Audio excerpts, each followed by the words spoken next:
Good morning. I just finished installing 6 USB charging points, 12 volt, in the caravan, just to make it easy to charge all of our devices, phones, headlamps, drones, GoPros. Make sure that you isolate your caravan, your boat, or your four-wheel drive, wherever you're going to install it. Install a solenoid down near the battery monitoring system. It's a light force solenoid switch on and off, which is on the left hand side.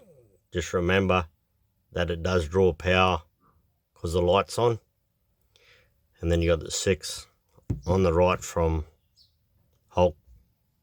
That's just the brand we make, that we used. And the box to store it all in, neat and tidy.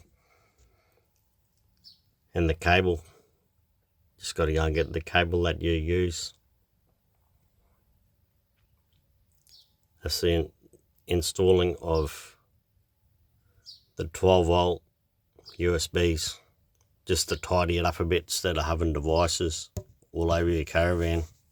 Put it in one cupboard and it's all good. We're not sponsored by any of these products. Please like McCann Adventures on Facebook. Please subscribe to McCann Adventures on YouTube. Please follow McCann Adventures on Instagram. Please visit www.mccannadventures.com.au. Have a good day. Thank you. Bye.